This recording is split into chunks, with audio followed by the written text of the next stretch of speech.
Can Guardiola win the Premier League, Chris? Of course he can win the Premier League. Will he? Everyone's all over the Guardiola bandwagon at the moment, aren't they? He was unveiled this week.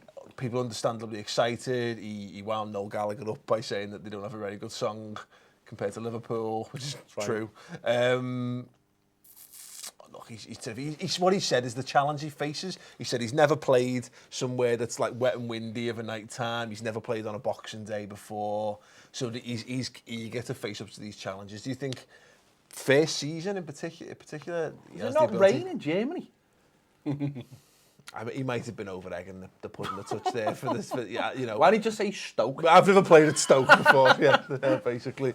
But you know, these are the. I think he might have a bit of a struggle first season. I think we saw with Klopp at Liverpool. You know, the first time he played some of these teams that play a little bit more agricultural football, he struggled. Yeah. You know, I think when you look at Manchester City, they're going to play a certain way. It's going to take a little bit of time for his side to fully understand his system. You know, this passing lane pressing is very difficult.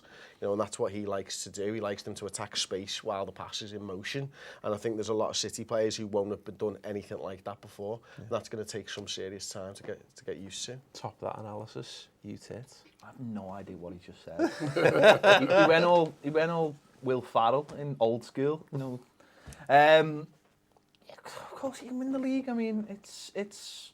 I don't buy into this. Anyone can win it nonsense that Leicester have created. The top four are going to come roaring back. We've already seen that with Man United, Chelsea obviously with Conte and City. How have we seen that?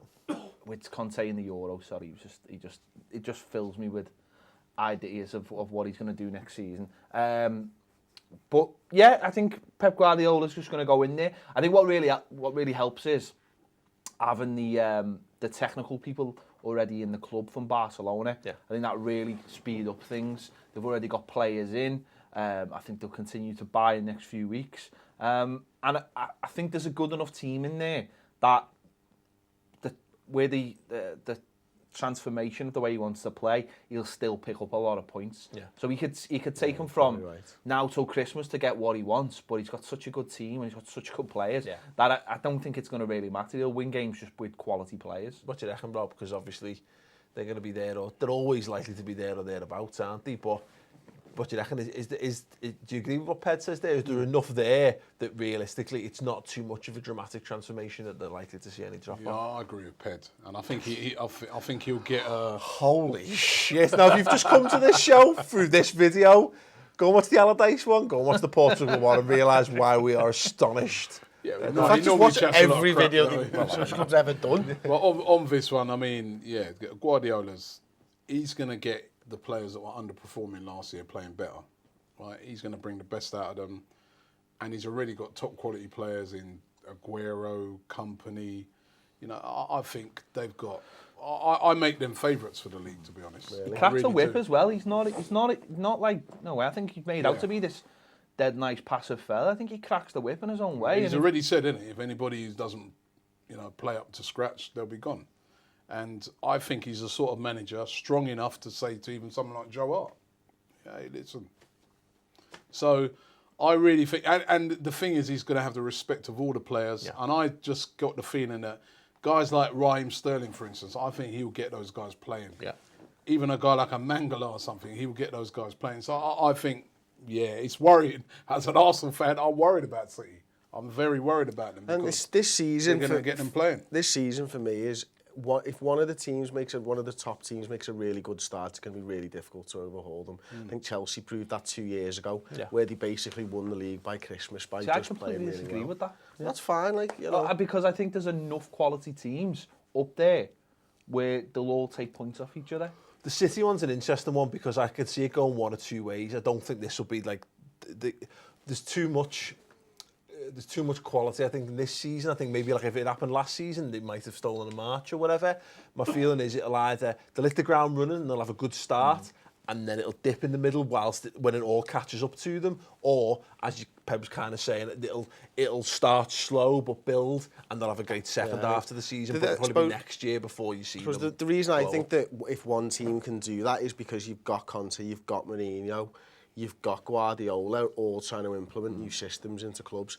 And if someone like a Liverpool or an Arsenal can just continue with what they're doing from last season, then they might be able to be in a position where... All depends who Arsenal, Liverpool, what they add in way of quality. You're right. They've both got... Those two teams have got the advantage of having sort of settled teams. But it's about...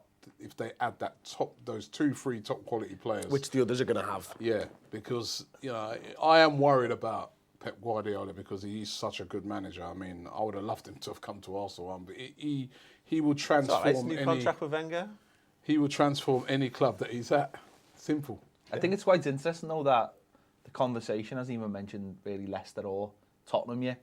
So there's them in there as well. Leicester, I had to look at it. Leicester are 20-1 for the title.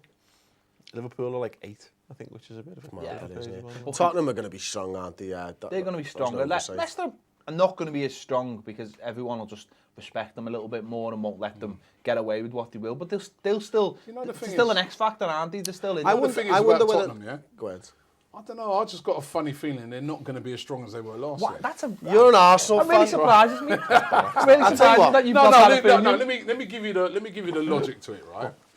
Let me give you the logic to it. It's not just a... Hashtag Arsenal logic. It's not just a hate, right? It's not just a hate. I just think it's not just the hate. That does play a massive part. I just think that both them and Leicester last season, for a long period of the season, went under the radar in a way. In that people didn't really... No, that's respect, isn't it? When they played them, especially at the start of the season, it wasn't like they were going into it like they're playing a Man United or an Arsenal or a Liverpool, you know what I mean? They were slightly under the radar. I think this season, right from game one, if you're playing Leicester, that's a massive game. Yeah. If you're playing Spurs, that's a massive game. Even for the lesser teams. And I just think that they're going to set up a bit different against them.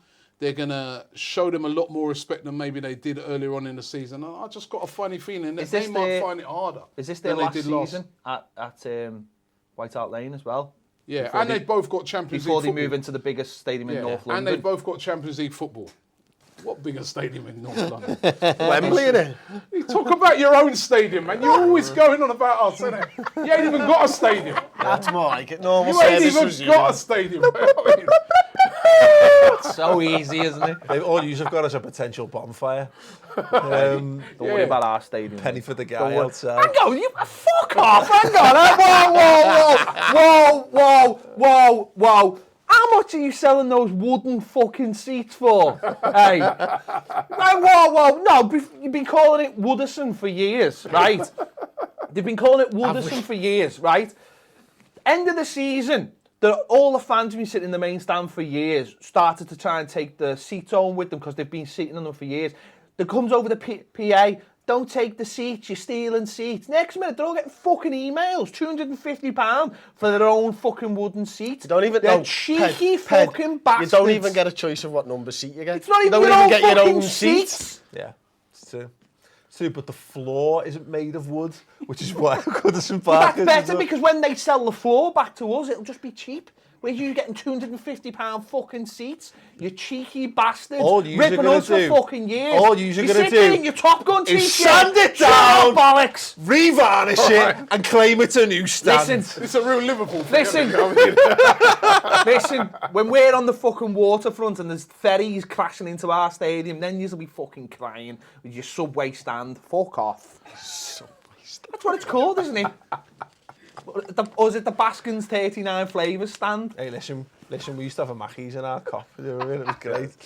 That was great. I love the rivalry. Love it. So Guardiola can win the Prem then, yeah, sounds great. I'll tell you what, the Pochettino stuff that is dead interesting in the Tottenham and whether they'll be as good as last year. I wonder whether England's ruined those Tottenham players, and I kind of hope that's what I think that's what I think. Hopefully, Harry Kane's had his confidence destroyed, Dele Alli's had his confidence destroyed, and Kyle Walker's had his confidence destroyed. And Rose. And Eric Dyer, Rose, shout, I'll be happy with that. And Loris as well. That'd be nice. Yeah. Getting beaten by Eder with a P-roller from 25 yards. Amazing. I think he was just that shocked that he got past Koscielny so easily. Absolutely. Well, not shocking that, is it, to be fair?